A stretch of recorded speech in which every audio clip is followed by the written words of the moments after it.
This is the Nick Hart Show, our weekly chat with Gibson Southern Titan head football coach Nick Hart. It's brought to you by the Gibson Southern Titan football boosters, including ADG Architecture and Design Group, Matt Mickle of AgriGold, Brett's Car Care, Chips Sell My Tees, Cordray Insurance, Cox Family Eye Care, Daylight Land Management, Davis Brothers, Du Bois County Garage Doors Incorporated, Duke Energy, Foster Construction, Fort Branch Dairy Queen, Gerald and Trudy Bledsoe, Harper's Pub and Pizza, Hobb Range Hood Company, Hobstadt Summerfest, Hydorn Construction, Indiana Eye Center, in memory of Darwin and Eric Kalis, JMCO Technologies, Johnson Commercial Mowing, Julia's School of Dance, Kathy Solomon Photography, Kiesel Enterprises Incorporated, Kissel Farms Incorporated, Lewis Plumbing and Heating, Make Your Mark, MyTech Systems, Oakland City Golf Club, Whole Concrete Construction, Pro Rehab, Progressive Health Rehabilitation and Orthopedic Associates, Roberts Boring, Trenching and Excavating, Sandy's Pizza, Scheller's Carriage Inn, Scotty's Lawn Equipment, 10 Barge Seed, Trapping and Removal of Animal Pests, Titan Youth Football League, Titchener Family Farms, United Fidelity Bank, Vertical Tile Incorporated, and by Ziliak Enterprises. Now, the Nick Hart Show, a special sports production of the Wabash Valley College Radio, TV, and Digital Media Department and 89.1 The Bash. Welcome to the Nick Hart Show. I am Bob Bowser, and joining me is head coach of the Gibson Southern Titans, Nick Hart. And coach, your Titans are now 0-2 overall after the loss to Whiteland on Saturday, 24-7. So let's take a look at the team and individual stats from the season opener. Starting off here, first of all, as we stated, the score was 24-7 as the final score. Total offense, Whiteland had 325 yards, while your Titans amassed 243 yards. Time of possession, you didn't win time of possession this week, which is a good sign in a way, but yet at the same time, Whiteland did run the football, which I realize stacks up the time on their side. But rushing attempts and yards, Whiteland had 56 carries for 325 yards. Your Titans had 23 carries for 72 yards. Passing yards, Whiteland had 0, and your Titans had 171. Now, in week 1, 0 turnovers, 0 interceptions. I mean, no fumbles, no interceptions, nothing. This week, we start right out of the chute. We've got an interception. Ended up with 2 interceptions on the day, and 0 fumbles, though. 0 fumbles, but 2 interceptions. And that led to the 2 turnovers. Looking down here at your third down conversion attempts, you were 6 for 13. That's below the 50% mark, and I know you like to be a much higher than that, probably around that 70, 75% mark, because you're not going to make it every time, but still yet you like to have a higher percentage there. So looking at those stats right there, team-wise, it looks like it could be more dominating by Whiteland than what it really was. Yeah, I thought we had some, opportunities. I know we'll talk about offense in a second, but we got inside the 35 3 times where we didn't come away with points. So I thought at times we moved the ball well. Defense was much improved this week. But again, had some opportunities. Nice thing, we turned it over a couple times, but we didn't cause any in week 1.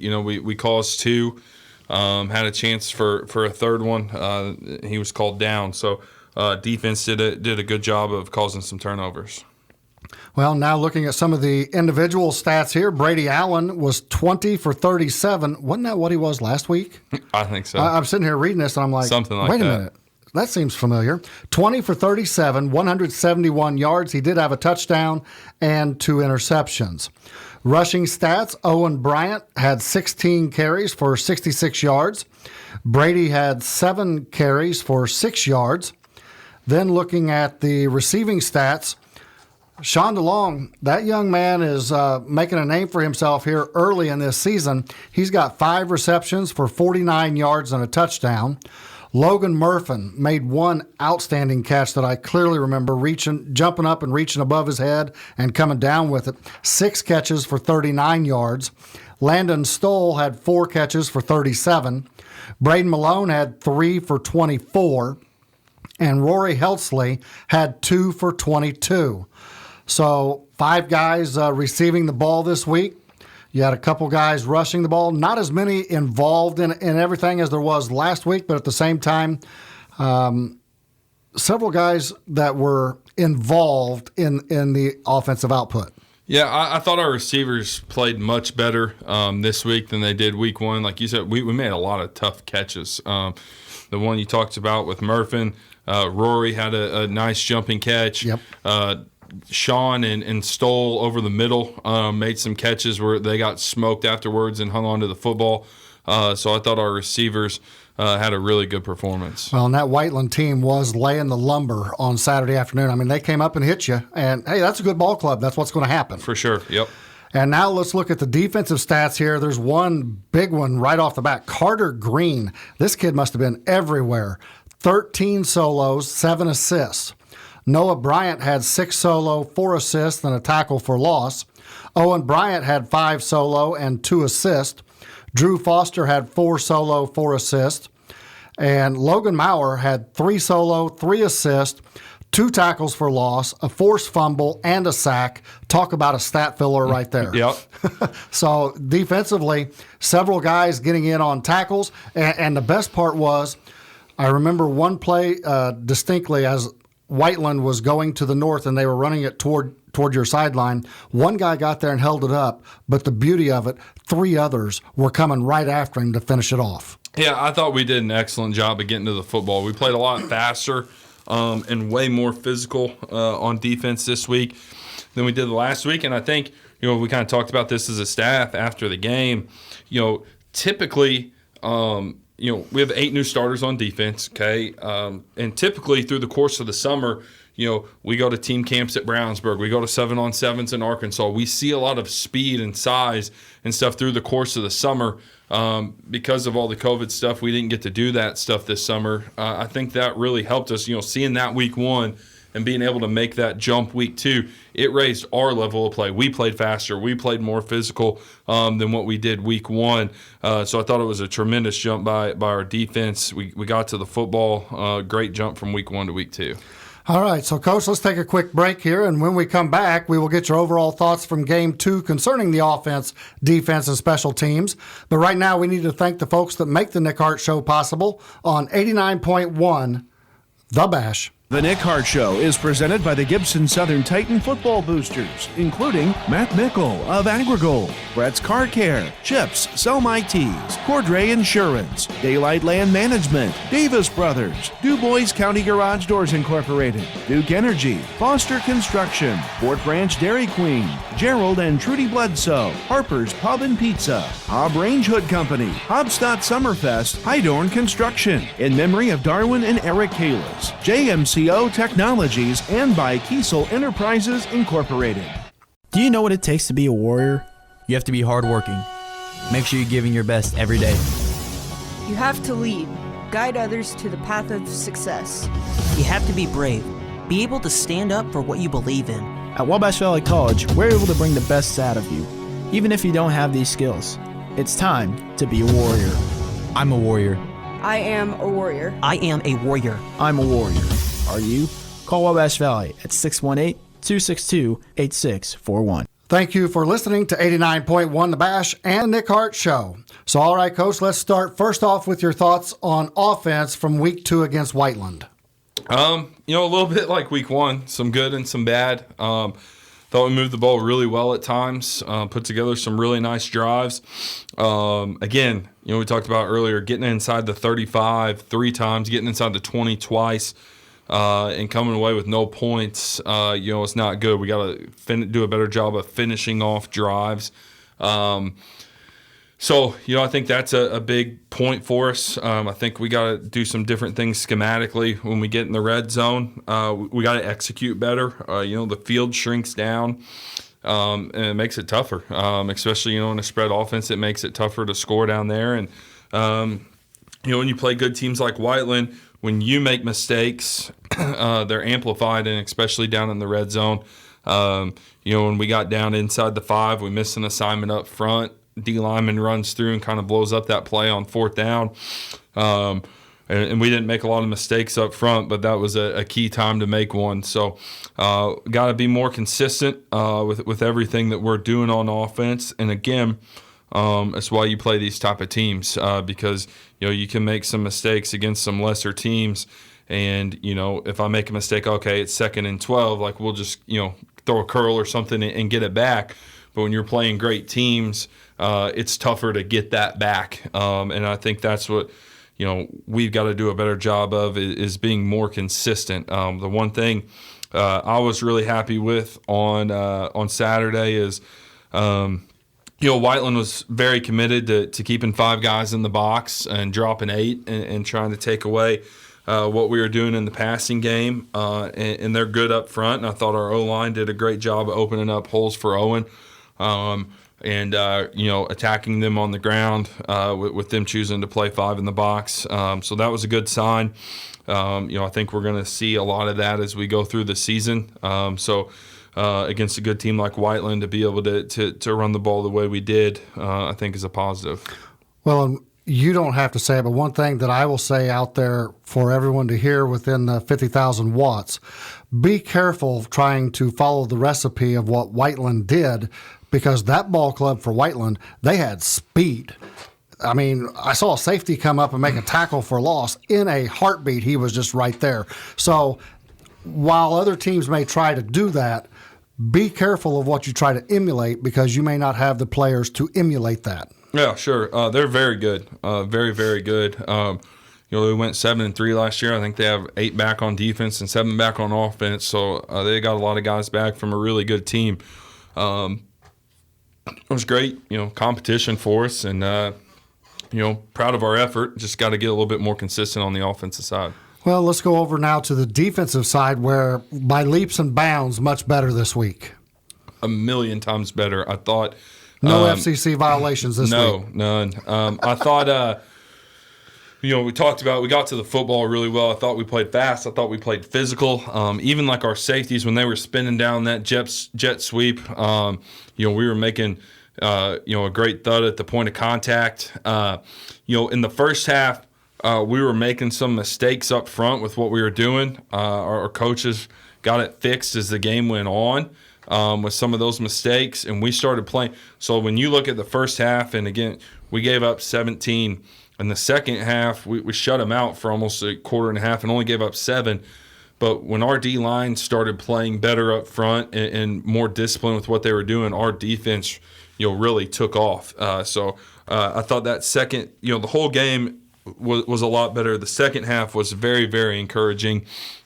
With how we were playing on the defensive side, and especially, a good running team like Whiteland. And we talked about last week, you have to be disciplined on your keys and everything like that. I thought we did a fairly good job at doing that. So a huge jump for us on the defensive side from week 1 to week 2. If you showed somebody the film from week 1 and the film from week 2, they probably wouldn't even believe it was the same team playing. That's how big of a jump we made on that side of the ball. And, we just got to continue to make those jumps as we go through the season. All right, so let's look at the special teams.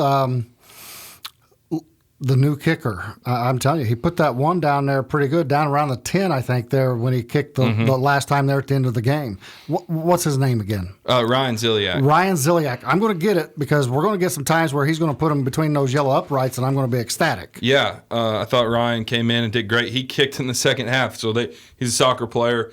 We had an injury, so we recruited Ryan. He kicked for us when he was younger.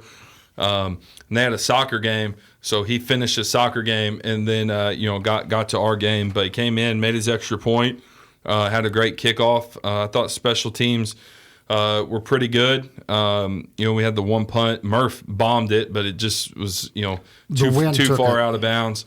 And it ended up being a shorter punt, but it was a great punt. We had great protection. So overall, decent on special teams, some things to get better at, but a pretty good showing on our special teams. All right, well, Coach, we need to thank some of the supporters of the Nick Hart Show, and when we come back, we'll take a look around the Pocket Athletic Conference to wrap up week number 2 of the 2020 season and get prepared for week number 3, as you are listening to the Nick Hart Show on 89.1 The Bash. The Nick Hart Show is presented by the Gibson Southern Titan football boosters, including Kissel Farms Incorporated, Lewis Plumbing and Heating, High-Tech Systems, Whole Concrete Construction, Pro Rehab, Progressive Health Rehabilitation and Orthopedic Associates, Roberts Boring, Trenching and Excavating, Sandy's Pizza, Scheller's Carriage Inn, Scotty's Lawn Equipment, 10 Barge Seed, Trapping and Removal of Animal Pests, Titan Youth Football League, Kitchener Family Farms, and by Ziliak Enterprises. If you've ever considered a career in broadcasting or digital media, now is the time to be a warrior. Enroll at Wabash Valley College. Our TV channel was named the nation's best in 2020, and you already know 89.1 The Bash is the best alternative rock station in the region. We offer more real-world hands-on experience while working with the latest equipment and technology. Our graduates are getting jobs or moving on to four-year universities. It's time to be a warrior. Call 618-262-8641 today. Welcome back to the Nick Hart Show on 89.1 The Bash. I am Bob Bowser, and joining me is head coach of the Titans, Nick Hart. So, all right, Coach, let's talk Pocket Athletic Conference after 2 weeks of play here. Looking at this past Friday night's ball games, Forest Park break out the Rangers in 2020. They defeat Perry Central 41-12. Yeah, great win. So happy for Ross. He's a great guy. He does a great job. They're playing really good football, and it's great for them. Mount Vernon defeats South Spencer 41-0, so they've started off 2-0. Yeah, Coach has them rolling down there, 2-0, and playing good football. And then in a battle of former coach versus current coach, North Posey ends up winning 22-7, and that's a ball game where Princeton was up 7-6, and so therefore 16 unanswered points for North Posey to get the win. Yeah, nice win by North Posey. I think that game was a little bit more snug maybe than what the final score ended up, as I was just kind of, we didn't play Friday night, so I was kind of following along with games on Twitter and stuff. It was 9-7 for a long time, and then 15, North Posey kind of pulled away late. And then Southridge defeats Boonville 28-0. I did not see that coming. Again, I was expecting a titanic tilt between these two ball clubs. Yeah, I actually talked to Coach B on Saturday night, and I told him, death, taxes, Southridge graduates everybody, and they're rolling again. And, of course, he did his best Lou Holtz. That's what he does. But, it's true. It doesn't matter who they graduate. They roll back out and are a bear the next year. And then Tecumseh defeats Pike Central 39-0. Kind of a slide back there, I think, for Pike Central, in my opinion. Yeah, they had a chance to win week 1 and then, took a little slide back there. And then Tell City. I was getting ready to say breakout, whatever. I can't even remember their team mascot right now. But Tell City 32-0 over Heritage Hills. Yeah, great win for them. I know Heritage Hills was quite short-handed from what I've been told, but nonetheless, great win for Tell City and their program. Well, and I think I had seen a tweet the next day, maybe even on Saturday, where Heritage Hills was without 4 starters that they hadn't prepared for. Yeah, yep. So. But still yet, Tell City with the big win there. On Saturday, not only was there your ball game where Whiteland won 24-7, but Washington defeats Crawford County. I don't know the last time Washington scored 61 points, unless it was a basketball game. But Washington 61, Crawford 18. Yeah, and I know we'll talk more about them, but seeing that film, Washington did a great job on offense and put up a lot of points on Saturday. So now looking at the big school division, Mount Vernon is 1-0 in the conference, 2-0 overall. Boonville is 1-0, 1-1 overall. Your Titans and Princeton have yet to play in the conference, and both are 0-2. Washington is 0-1 in the conference, 1-1 overall. And Heritage Hills is 0-1 in the conference, 0-2 overall. Then in the small school division, North Posey leading the way here as they are 1-0 in the conference, 2-0 overall. Forest Park, Southridge, and Tell City, they have not played a PAC game yet, but all three of those schools are 2-0 here in the early going. And then Pike Central is 0-2 overall, and South Spencer is 0-1 in the conference, 0-2 overall. So let's look ahead to this Friday night, the first Friday in September. Heritage Hills at Boonville for a 7 p.m. ball game. Yeah, both teams looking to rebound after a tough loss last week, and both teams have great football coaches that will have their kids ready to play. Then North Posey at Southridge for a 6:30 p.m. game. Two undefeated teams, coming in, so should be a good ball game. Pike Central is at South Spencer. This one, I think, will be interesting. It could be a good ball game. Yeah, I think it has a chance to be, certainly. And then Princeton at Mount Vernon. Yeah, Mount Vernon, 2-0, and we kind of talked about, Coach obviously did a great job, and I had no doubt he would. But they have the big win over Heritage Hills. Would they come out focused and ready to play against South Spencer, and they get a big win, and Princeton looking to get things rolling. Tell City is at Forest Park. This is a huge battle, huge ramifications early on. Now, granted, Southridge is still there in that small school division, but which one of these two schools is going to step up and be ready to go toe-to-toe with Southridge? Yeah, but 2-0 teams, I don't know the last time those two teams have been 2-0, but to be 2-0 and squaring off, it should be a great atmosphere and an exciting game. And, of course, that leaves us with one more segment to go and one more ball game within the Pocket Athletic Conference, which means it's time to get the listeners ready for Friday night as your team prepares to take on Washington in a Pocket Athletic Conference matchup. But first, let's thank some of the underwriters of the Nick Hart Show on 89.1 The Bash. The Nick Hart Show is presented by the Gibson Southern Titan Football Boosters, including Vogler Metalwork and Design Incorporated, ADG Architecture and Design Group, Cox Family Eye Care, Indiana Eye Center, Johnson Commercial Mowing, Julia's School of Dance, Kathy Solman Photography, Make Your Mark, Oakland City Golf Club, United Fidelity Bank, and by Vertical Tile Incorporated.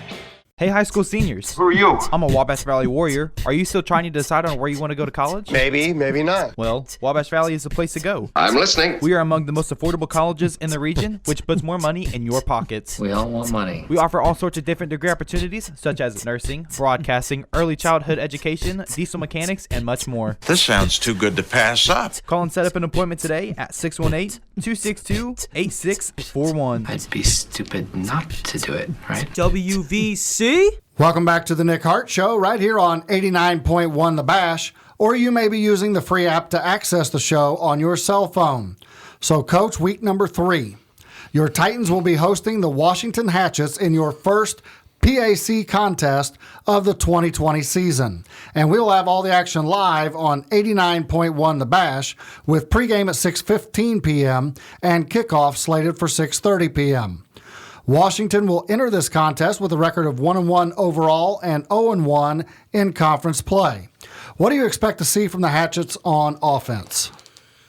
Well, we haven't seen them every year, but from seeing them in recent years, I think they're very much improved. Coach Morris is in his first year there. Their numbers are way up. You can tell, on the sidelines on film that their numbers are way up. A lot of spread stuff on offense, doubles, trips, normal spread stuff, and then they'll get in the I-Pro, I-Twins, and stuff as well. I think the quarterback is a very good player. He does a good job of spinning the ball out. Good athlete back there. I know he's a Division I baseball guy, so he does a really good job of spinning it back there. But they're well coached. They do a lot of things well on offense. All right, so let's go over to the defensive side, and what do you expect to see for them to try and slow down your offense, which really, once it gets kick-started, it's kind of hard to slow it down. Yeah, they're a 4-3 team. A lot of quarters, cover 3 mixed in. So 4-3 team, they line up well, do their jobs, and they're going to make plays to beat them. All right, so let's go to the special teams. What have you seen in possible game film that you have with their punters, their kickers, and their return guys? Return guys are good. They do have some really good speed on their team, so the return guys are dangerous. We're going to have to do a good job in coverage. Kicker's solid. He kicks it down to about the 15 or so he does a solid job on that. Same thing with their punter. Not the spectacular, but he does a really good job for a high school punter. All right, and were there any fresh soft or JV games this week? No. Freshmen will play. This week JV was off, and then before you ask me anything, I want to add this is senior night for us. Just with everything going on, we fully expect to play the whole season, but we wanted to make sure we could honor the seniors with some of the uncertainty going on. So senior night this Friday where we get to honor those guys, which is great. And, we're excited to be at home again. We're excited to, start off conference play. Winning the conference is always a goal that you have. So this is the first conference game for us. And, I think we're excited to play a 3A school, where, you're kind of punching in the same weight class. So, really excited to have a great week and get to Friday night. Well, and of course, this past week we had a new situation for all of us. We were live. I don't know if you took a look at the 89.1 The Bash Facebook page, but they had a free week this week where we were video streaming the entire game, and they even got to see you in the post-game show, Coach. Oh, I'm sorry for that. Well, I was standing next to you, so it made you look like the diamond big time. But and I'm not sure exactly where that's headed this week, but there will be some information that's going to be posted out because I know they're trying to set it up where you guys have your own special site in order to be able to get that done. And so now you'll have live video as well as our feed coming into that. It'll be just like being on television. Awesome. Sorry, awesome. I'm not ESPN, but you get what you get, right? Yeah. Well, we got Jason, so that's true. We'll let him. We'll give him some of that credit there. But Coach, anything else you would like to add for this week's show? No, sir. All right. Well, with that's all the time we have for today's show. So, Coach Hart, good luck Friday night. We'll see you after the game on the post-game show, and best of luck to the players. We would like to thank all of you for joining us here on 89.1 The Bash for the Nick Hart Show, and be sure to catch us each week at 7 p.m. on Tuesday night for your look inside Gibson Southern Titans football. Before we sign off, though, we would like to thank all of the supporters of the Nick Hart Show on 89.1 The Bash. The Nick Hart Show has been a special presentation of the Gibson Southern Titan football boosters, including Ziliak Enterprises, Vertical Tile Incorporated, United Fidelity Bank, Kitchener Family Farms, Titan Youth Football League, Trapping and Removal of Animal Pest, 10 Barge Seed, Scotty's Lawn Equipment, Shellers Carriage Inn, Sandy's Pizza, Oakland City Golf Club, Roberts Boring, Trenching and Excavating, Progressive Health Rehabilitation and Orthopedic Associates, Pro Rehab, Whole Concrete Construction, MyTech Systems, Make Your Mark, Lewis Plumbing and Heating, Kissel Farms Incorporated, Kiesel Enterprises Incorporated, Kathy Salmon Photography, Julia's School of Dance, Johnson Commercial Mowing, JMCO Technologies, Indiana Eye Center, in memory of Darwin and Eric Kalis, Hydorn Construction, Hobstadt Summerfest, Hobb Range Hood Company, Harper's Pub and Pizza, Gerald and Trudy Bledsoe, Fort Branch Dairy Queen, Foster Construction, Duke Energy, Du Bois County Garage Doors Incorporated, Davis Brothers, Daylight Land Management, Cox Family Eye Care, Cordray Insurance, Chips Sell My Tees, Brett's Car Care, Matt Mickle of AgriGold, and by ADG Architecture and Design Group. The Nick Hart Show is a special production of the Wabash Valley College Radio, TV, and Digital Media Department and 89.1 The Bash.